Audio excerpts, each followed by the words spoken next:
브라질의 세계적 교육학자인 파울로 프레이리가 한 가난한 동네에 가게 되었습니다. 그곳에서 한 소년을 만나서 그 아이에게 내 꿈이 무엇이냐라고 물었습니다. 그러자 그 아이는 꿈이요? 저는 악몽밖에 꾸지 않는데요 라고 답을 하였습니다.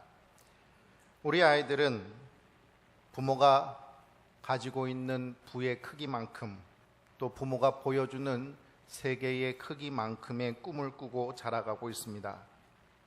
금수저에게는 찬란한 꿈이 있을지 모르지만 흙수저에게는 꿈조차 꾸는 것이 버겁습니다. 우리 젊은이들을 일컬어서 모든 것을 포기하고 살아가는 다포 세대라고 말을 합니다. 그들의 부모들은 그런 자신들의 자녀의 절망을 바라보면서 더욱 무너지고 있고 무거운 마음의 짐을 짊어지고 그것을 덜어보고자 부지런히 열심히 살아왔습니다.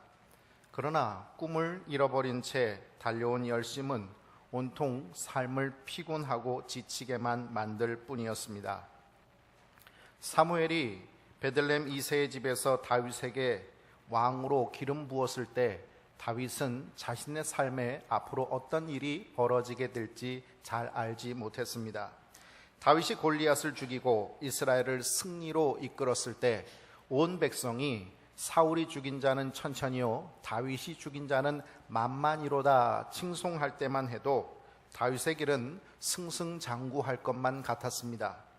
그러나 다윗은 그 이후 사울의 창을 피해 도망 다니기에 급급했습니다. 결국 도망자의 신세로 전락해버린 다윗의 삶은 비참함 그 자체였습니다. 그렇게 도망다닌 세월이 장장 10년이나 됩니다. 성경은 다윗의 도피 생활을 사무엘상 19장부터 27장까지 8장에 걸쳐서 기록하고 있습니다. 인생 말년에 자신의 삶을 회고하면서 생각하는 10년의 시간은 그리 길지 않은 시간일 것입니다. 그런데 이제 갓 30에 앞이 창창한 젊은이에게 이리 피하고 저리 도망다니면서 언제까지일지 기약할 수 없는 허송세월은 얼마나 그의 삶을 피폐하게 만들었을까요? 우리 그리스도인은 시련이 오면 하나님이 함께 하실 것이라는 사실을 믿습니다. 우리를 도우시는 하나님께서 도움의 손길을 보내주셔서 우리를 구해달라고 우리는 기도를 올려드립니다. 그러나 그 고난의 시간이 한 번, 두 번이 아니고 또 하루 이틀이 아니라면 큰 소리로 하나님을 부르고 울부짖어 보기도 하지만 전혀 변화되지도 않고 변할 수 있는 어떠한 가능성도 보이지 않는다면 우리는 무엇을 할 수 있을까요? 오늘 말씀은 마음은 절망하고 상황은 변함이 없고 환경은 그 어떤 것도 기대할 수 없는 이들에게 주시는 하나님의 말씀입니다. 이 말씀이 위로가 되고 힘이 되어서 고난의 바다를 헤치고 나와 주의 은혜의 강가로 나아가시는 저와 여러분이 되시기를 주님의 이름으로 축원합니다. 시편 18편 2절에 다윗은 여호와는 나의 반석이시오 나의 요새시오 나를 건지시는 이시오 나의 하나님이시오 내가 그 안에 피할 나의 바위시오 나의 방패시오 나의 구원의 뿌리시오 나의 산성이시로다 라고 고백하고 있습니다. 이 시편 18편의 표제는 여호와의 종 다윗의 시, 여호와께서 다윗을 그 원수들의 손에서와 사울의 손에서 건져주신 날에 다윗이 이 노래의 말로 여호와께 아뢰어 이르되 라고 표제가 붙어 있습니다. 다윗은 수많은 고난의 순간순간 속에서 때로는 하나님께서 내 반석이 되시는구나, 때로는 주님께서 내 요새가 되시는구나, 때로는 주님께서 나의 방패가 되시고 또 나의 피할 바위가 되어주시는구나 하는 사실을 깨닫게 되었습니다. 그래서 그 사실을 노래하면서 하나님은 나의 반석이시오 요새시오 바위시오 방패시라고 그렇게 찬양하고 있는 것입니다. 사무엘상 26장에서 10광야에 있을 때 다윗은 자신을 죽이러 다니는 사울을 죽일 수 있는 절호의 기회를 맞이했습니다. 그때 다윗은 이 사울을 죽이지 않고 살려주면서 내 주는 어찌하여 주의 종을 쫓으시오니까 라고 호기롭게 호통을 치고 있습니다. 그렇게 다윗은 사울을 살려주기도 하고 또 하나님의 뜻이 무엇인가를 온전히 분별해서 하나님의 뜻에 어긋나지 않는 삶을 살아왔는데 오늘은 웬일인지 오랜 도피 생활에 지쳐버렸는지 오늘 본문에서는 지금과는 전혀 다른 모습을 보이고 있습니다. 우리 오늘 본문 1절 말씀을 우리 같이 봉독하겠습니다. 다윗이 그 마음에 생각하기를 내가 후일에는 사울의 손에 붙잡히리니 블레셋 사람들의 땅으로 피하여 들어가는 것이 좋으리로다. 사울이 이스라엘 온 영토 내에서 다시 나를 찾다가 단념하리니 내가 그의 손에서 벗어나리라 하고 아멘. 잠언 3장 1절에 내 아들아 나의 법을 잊어버리지 말고 내 마음으로 나의 명령을 지키라 라고 하나님께서는 우리에게 명령하시고 계십니다. 우리의 마음을 지키는 것, 그것보다 더 중요한 것이 없다라는 것입니다. 왜냐하면 우리가 그 마음으로 하나님의 명령을 지켜나갈 수 있기 때문입니다. 그런데 오랜 시련으로 영적으로 지치고 피폐해진 다윗은 이제 그 마음의 생각이 변질되기 시작했습니다. 하나님이 어떠한 생각을 하시고 계시는가? 하나님이 나에게 어떤 명령을 해주셨는가? 주의 말씀은 무엇이었는가? 라는 것을 생각해내는 마음이 아니라 그 명령을 잊어버린 마음이 되어버렸습니다.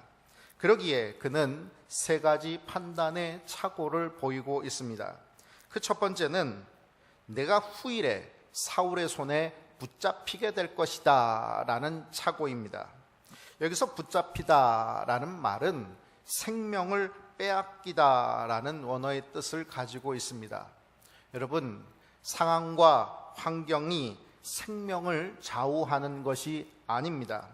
만일 그렇다면 다윗은 골리앗의 손에 죽임당해야 했습니다. 골리앗은 누가 봐도 장수요, 누가 봐도 다윗과 싸워 백전백승을 할 수 있는 용사였습니다. 그런데 그 상황과 그 환경 속에서 다윗은 만군의 여호와의 이름으로 나갔고 그곳에서 골리앗과 싸워 승리할 수 있었습니다. 다윗은 지금 골리앗에 승리케 하신 하나님, 반석이 되시고 요새가 되신 하나님, 바로 그분이 하나님께서 생명의 주관자가 되신다는 사실을 잊어버리고 있는 것입니다. 상황 속에, 환경 속에 지쳐버린 다윗의 마음은 이제 자신의 생명을 빼앗길지 모른다는 두려움 속에 잠식되었고 그는 이제 어떻게 하면 내가 살 수 있을까 하는 그 생명의 길을 하나님이 아닌 다른 곳에서 찾고자 하고 있는 것입니다. 우리의 생명줄은 누가 붙들고 계십니까? 우리에게 닥친 고난이나 시련이 우리의 생명줄을 붙들고 있는 것이 결코 아닙니다. 그것들은 파도처럼 거셀지라도 다 지나갑니다. 잠시 거칠 뿐 반드시 지나갑니다. 우리의 생명은 우리의 생명싸개이신 하나님께서 우리를 지키시고 보호해 주심을 믿으시기 바랍니다. 두려워 말라 말씀하시는 하나님은 전능하신 하나님이십니다. 그분이 날 구원하신 하나님이시라는 것을 믿으시며 오직 하나님의 은혜 속에 붙들림 바 되어 살아가는 저와 여러분이 되시길 바랍니다. 두 번째 다윗의 착각은 이런 상황 속에서 자기에게 이로운 것이 바로 블레셋 사람들의 땅으로 숨어 들어가 피하는 것이 좋다라는 판단이었습니다. 사무엘상 22장에 보면 다윗이 사울을 피해서 모압 미스베로 들어가 모압 왕과 함께 생활하는 장면이 나옵니다. 하나님께서는 그런 다윗에게 선지자 갓을 보내셔서 너는 이 요새에 있지 말고 떠나 유다 땅으로 돌아가라 라고 명령하십니다. 이는 하나님의 뜻이 어디에 있는지 분명히 말씀하고 있는 것입니다. 이스라엘을 통치할 왕이 자신의 생명을 이방 땅에서 이방 왕에게 의지하며 살아가서는 안 된다는 것을 말씀하고 있는 것입니다. 그런데 여러분, 시간이 변했고 환경은 변했지만 똑같은 상황 속에서 또다시 사울을 피해서 다윗은 이제 블레셋 땅으로 가서 가드왕 아기스에게 자기 생명을 위탁하고 있는 상황입니다. 이렇게 판단하게 되는 원인, 그것 중에서 가장 큰 것이 있다면 그것은 단연코 먹고 사는 문제였습니다. 다윗에게는 그를 따르는 600명의 용사들이 있었습니다. 그 부하들 그리고 그들이 거니는 처자식들까지를 생각해 본다면 수천 명에 이르는 사람들을 다윗은 이끌어야만 했습니다. 그런데 사울의 칼을 피해서 이리 도망다니고 저리 도망다니면서 그 수천 명의 먹고 사는 문제를 해결하는 것은 결코 쉬운 일이 아니었을 것입니다. 조금 더 안정되게 그리고 확실하게 먹을 것을 구하고 안전한 생활을 할 수 있는 도피처, 바로 그것을 구하는 것이 이 리더된 다윗에게는 급선무라는 생각을 하게 된 것입니다. 그런데 여러분, 열왕기상 17장에는 엘리야를 사르밧 과부에게 파송하신 하나님의 말씀이 기록되어 있습니다. 왜 하나님이 엘리야를 사르밧 과부에게 보내시는가? 가는 길에 들린 것이 아니라 하나님의 말씀이 이 사무엘에게, 이 엘리야에게 임하여서 이 말씀으로 이 사르밧 과부에게 가게 된 것이라는 말씀이 열왕기상 17장 8절과 9절 말씀에 이렇게 기록되어 있습니다. 여호와의 말씀이 엘리야에게 임하여 이르시되 너는 일어나 시돈에 속한 사르밧으로 가서 거기 머물라. 내가 그곳 과부에게 명령하여 내게 음식을 주게 하였느니라. 여러분, 이 말씀대로 우리가 쉽게 풀어서 생각하면 하나님은 하나님의 종 엘리야를 저 사르밧 땅까지 가게 하시는데 바로 그 이유가 가서 밥 한 끼 얻어먹어라 하는 이유입니다. 여러분, 성경에 선지자 한 사람을 파송하시는 하나님, 그 크신 하나님의 명령이 밥 한 끼 가서 얻어먹어라 라는 이유라면 이것이 얼마나 우스운 일이겠습니까?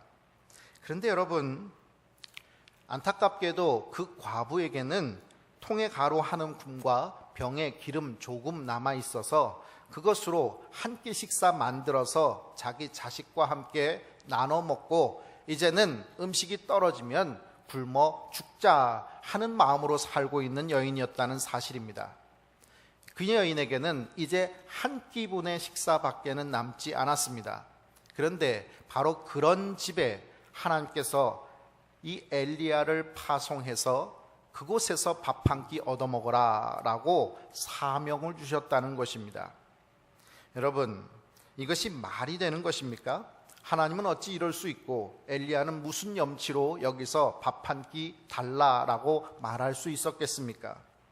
그런데 여러분, 엘리야 또한 말씀에 순종했고 이 사르밧 과부 또한 그 말씀에 순종했습니다. 그 한 끼로 떡을 만들어서 엘리야를 대접합니다. 그러자 통에 가루가 떨어지지 않고 기름이 마르지 않는 기적이 그 가정에 이루어지게 되었습니다. 그 음식이라는 것, 한 끼 만들어서 먹고 죽으려는 절망의 음식이었습니다. 한 끼만 먹게 되면 절망이 잠식돼서 더 이상 소망을 가질 수 없는 가정이 바로 그 사르밧 과부의 가정이었습니다. 그런데 하나님께서 그 절망의 음식을 하나님께 내어드린 그 가정에 소망의 음식으로 가득 채워주셨습니다. 이어서 나오는 말씀은 과부의 외아들이 죽어버립니다. 갑작스런 죽음 앞에 이 과부는 눈물을 흘릴 때 하나님께서는 그 아들을 엘리야를 통해서 살려주십니다. 결국 이 두 가지 기적의 이야기는 무엇을 얘기하는 것입니까? 하나님은 우리를 먹이시고 입히시고 돌보시고 살리시는 하나님이시라는 것을 말씀하고 있는 것입니다. 사르밧 과부의 식사까지 챙기시는 주님께서 이스라엘의 왕으로 기름 부음 받은 다윗을 돌보지 않으시겠습니까? 과부의 죽은 아들을 살리시는 하나님께서 그 외아들 예수 그리스도의 생명으로 사신 주의 자녀들을 돌아보지 않으시겠느냐 하는 말씀입니다. 우리의 머리털까지 세서서 아시는 주님은 오늘도 나를 위해서 일하고 계시는 분이십니다. 세상 권세를 멸하시고 정의와 공의로 다스리시기 위해서 우리에게 다시 오실 주님을 기대하며 오늘도 주님과 함께 동거하시는, 주님의 나라에서 주님과 함께 살아가시는 주의 은혜의 자녀들이 되시기를 바랍니다. 다윗은 이 블레셋 땅으로 피하여 들어가는 것이 좋겠다라고 판단했습니다. 여기서 피하여 들어가는 것이 좋다라는 이 말은 서둘러 급히 달아나는 것보다 나에게 더 좋은 것은 없다라는 원어의 뜻을 가지고 있습니다. 다윗은 지금 자기가 선택하는 것이 최선이다라고 생각했던 것입니다. 사실 다윗도 블레셋 땅으로 들어가는 것은 썩 마음에 내키는 일은 아니었을 것입니다. 블레셋이 어떤 나라입니까? 그가 머물게 된 그 가드왕 아기스, 그가 동거하게 되는 그 삶은 사실 먼 옛날, 아니 조금만 거슬러 올라가면 바로 그곳에서 용사로 이름받은 골리앗, 바로 그를 꺾어 죽인 자가 다윗이라는 사실이 나옵니다. 그렇다면 블레셋에서 다윗이라는 이름은 악명 높은 이름일 것이요 원수의 이름 그 자체였을 것입니다. 그런데 그런 땅으로 숨어 들어가 목숨을 연명하려고 한다면 그것은 결코 쉬운 판단, 가벼운 생각은 아니었을 것입니다. 꼭 안전하다고 그곳에서의 생활을 확신할 수도 없었을 것입니다. 그럼에도 불구하고 그 땅으로 들어가게 되는 이유, 그것은 지금의 삶이 언제 죽을지 모르는 이 불안감과 두려움이 가득하기 때문에 지금 여기보다는 거기가 더 나을 것이다 라는 생각이었습니다. 3절 말씀을 보면 하나님이 아닌 이방신을 섬기는 블레셋 왕 아기스와 동거하였다라고 이야기합니다. 성경은 하나님과 동거하기를 원하지 이방의 신과 이방의 왕과 동거하는 것을 하나님께서 기뻐하시지 않으십니다. 다윗이 선택한 선택, 그것은 최선은 아니었습니다. 그러나 다윗은 그것이 자신의 안전을 위해서 취할 수 있는 차선이라고 생각했습니다. 우리는 하나님을 놓고 차선을 선택하려는 이 타협을 경계해야만 합니다. 대부분 사람들은 어쩔 수 없는 환경 속에서 차선을 선택합니다. 그것보다는 이게 좀 더 낫지 않겠는가? 그렇게 살기는 어려우니 이렇게라도 살아야 되지 않겠는가 하면서 차선을 선택하고 후에는 그 차선이 어쩔 수 없는 선택이라는 것을 합리화하면서 나에게 있는 최선이라고 생각을 합니다. 그런데 여러분, 만일 차선이 최선이라고 한다면 다니엘은 포로로 끌려와서 왕의 진미를 먹어야 했습니다. 먹어야 살 수 있고 먹어야 윤택한 피부의 결을 낼 수 있고 왕에게 눈에 띄울 수 있고 그래서 앞으로의 노예의 삶에서 자기 생명을 연명해 나갈 수 있는 것 아니겠습니까? 그러니 남들도 다 먹고 어찌할 수 없는 상황 속에서 먹어야 사는 것이니 먹어야 되는 것 아니겠습니까? 그런데 다니엘은 왕의 진미를 거절했습니다. 날마다 하던 기도를 그는 멈춰야 했습니다. 기도를 멈춰야지, 멈추지 않고 걸리기라도 하면 왕의 신상에 절하고 다른 신에게는 기도하지도 말라 하는 금령을 어긴 죄로 사자굴 속에 들어가게 되는데 어떻게 계속해서 기도할 수 있었겠습니까?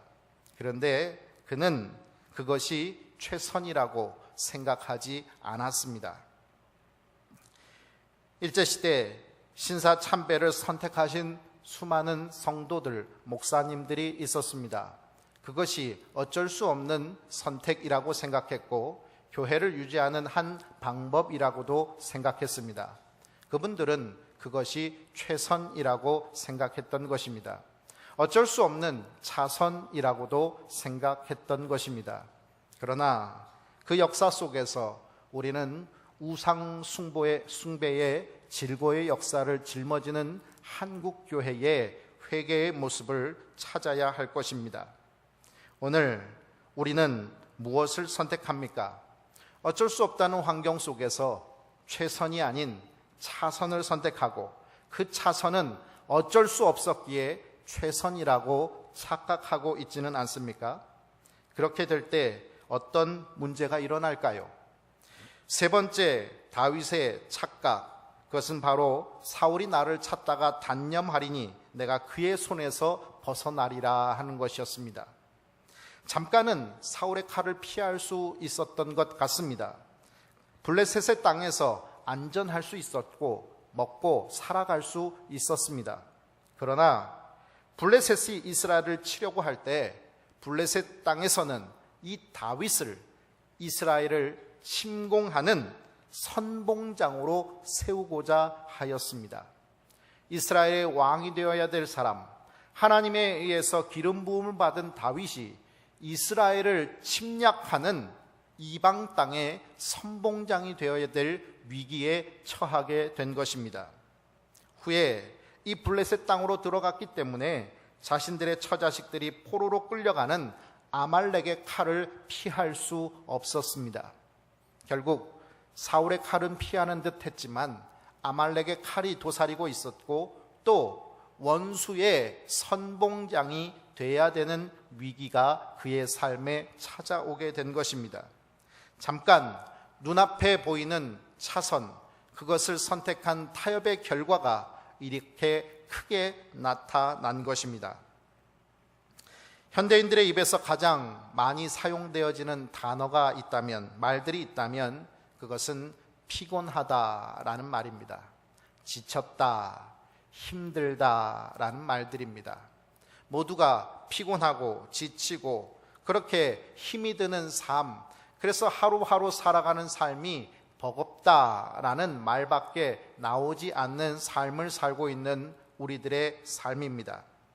그런데 피곤하다, 지쳤다, 힘들다라는 말이 단지 육체적인 피곤함, 지침만을 말하고 있는 것일까요? 우리는 먹고 사느라 지쳤습니다. 돈 버느라 또 공부하느라 지쳤습니다. 또한 꿈을 꿔야 되는데 꿀 수 없는 상황 속에서 꿈을 하나 둘씩 포기하느라 피곤합니다. 가정생활에 지쳤고 학교 생활에 지쳤고 직장뿐만 아니라 우리는 우리가 다니는 이 교회 믿음 생활을 하면서도 많이 지치고 피곤하고 힘이 듭니다. 왜 그렇습니까? 바로 이것을 통해서 우리가 하나님께서 우리에게 부어주시는 은혜 속에 살아가고 있지 못하기 때문입니다. 지친 그 상태를 그대로 두면 어떻게 될까요? 제가 예전에 감기에 걸렸었는데 그 감기에 걸리고 나서도 한 달이 지나고 두 달이 지나도 그 증세가 전혀 나아질지를 몰랐습니다. 그래서 병원에 갔더니 그 병원 의사가 저에게 하시는 말이, 목사님, 자동차에 앵꼬가 나면 기름을 100원어치 1000원어치만 넣어도 자동차는 갑니다. 그런데 그 1000원어치 기름이 떨어지면 그 자동차는 또 금방 씁니다. 그러니 목사님, 1000원어치 기름 넣고 또 일하려고 하지 마시고 푹 쉬시면서 재충전하시고 일하십시오 라고 얘기하시는 것이었습니다. 사실 우리는 지쳤을 때 잠시 쉬는 것을 선택합니다. 피곤하고 힘들 때 다 내려놓고 그냥 드러누워 자는 것이 우리에게 새 힘을 공급할 수 있을 것이다 라고 생각합니다. 그러다 보니 피곤하고 지치고 힘들면 내려놓고 그만두고 포기하는 쪽으로 우리는 선택합니다. 그것이 최선일까요? 사실 우리 주님께서 우리를 회복시켜 주시는 것은 아무것도 하지 않고 그저 드러누워 있으라는 선택이 아닙니다. 다윗은 모든 고난과 시련을 이기게 하시는 하나님의 은혜의 강가에서 헤엄쳐서 고난의 바닷속으로 들어간 것입니다. 사실 그의 삶에 고난이 있고 고통이 있었지만 하나님의 은혜가 그와 함께 하였을 때 그는 하나님이 나의 방패가 되신다, 하나님이 나의 요새가 되신다, 하나님이 언제나 나를 피할 수 있는 피할 바위가 되신다라는 것을 깨닫는 은혜 속에 살 수 있었기에 그는 자기를 죽이려고 하는 사울 앞에서도 담대히 외칠 수 있었던 것입니다. 그런데 그가 지치고 피곤해지자 하나님의 은혜가 점점 그 마음속에서 사라지기 시작했습니다. 하나님의 은혜가 사라지자 그의 마음속에서는 두려움이 점점 잠식해 들어왔고 그 마음속에는 이제 먹고 사는 문제가 걱정되었고 자기네 생명을 유지하는 것이 걱정되기 시작했던 것입니다. 결국 은혜의 강가에서 살았던 다윗이 고난의 바닷속으로 들어와서 다윗은 그 고난의 바닷속에서 어떻게 하면 살 수 있을까를 고심한 것, 이것이 바로 다윗의 문제였던 것입니다. 그는 그 고심 속에서 어떻게 하면 살아갈 수 있을까 하는 답을 가장 합리적이고 이성적인 답으로 도출해 내었습니다. 그것은 바로 자기의 목숨을 연명하기 위해서 블레셋 땅으로 숨어 들어가는 것, 바로 그것이었습니다. 그것은 최선이 아니라 차선이었고, 그리고 그것이 어쩔 수 없는 상황의 한계 속에서 나오는 것이라고 합리화하였던 것입니다. 여러분, 어려운 식을 통해서 답을 도출해 내었지만 그 식이 덧셈을 해야 될 곳에 뺄셈을 하게 되면 아무리 훌륭하게 그 모든 도식을 풀어냈다 할지라도 답은 틀리기 마련입니다. 저희 딸이 어려운 수학 문제를 잘 풀었는데 항상 답이 틀려서 왜 그런가 했더니 항상 덧셈해야 될 때 뺄셈하고 뺄셈해야 될 때 덧셈하고 또 곱셈할 때 잠깐씩 잘못 곱셈을 한 것 때문에 답이 틀리더라는 것입니다. 여러분, 이럴 때 우리는 어떻게 할까요? 은혜를 더해야 될 곳에 은혜를 빼고 자기의 이성을 집어넣고 합리적인 답을 도출해내고 그래서 그것으로 이 문제가 해결될 수 있으리라고 생각한 다윗과 같은 삶, 그 삶을 우리는 버려야 합니다. 피곤하고 지쳐있는 우리들, 내려놓고 쉬면 되겠지라고 생각하고 있으십니까? 그것은 우리의 삶의 진정한 답이 되지 못합니다. 영어로 good이라는 단어가 있습니다. good이라는 단어는 영어 스펠링 G-O-O-D라고 이렇게 기록합니다. 그런데 이 good이라는 단어, 좋다라는 단어에서 하나님, God이라는 단어를 빼면 무엇이 남습니까? 제로, 아무것도 남지 않습니다. 좋다라고 말하는, 가장 합리적이다, 가장 최선이다 라고 말하는 바로 그 단어에서 하나님의 은혜를 빼버리면 우리는 아무것도 남지 않습니다.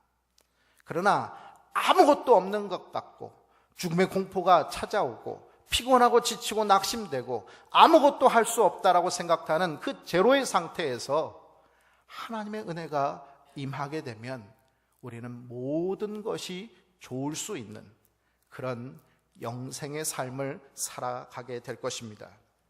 우리의 삶에 은혜를 더해야 할 곳에 은혜를 빼버리면 아무것도 남지 않습니다.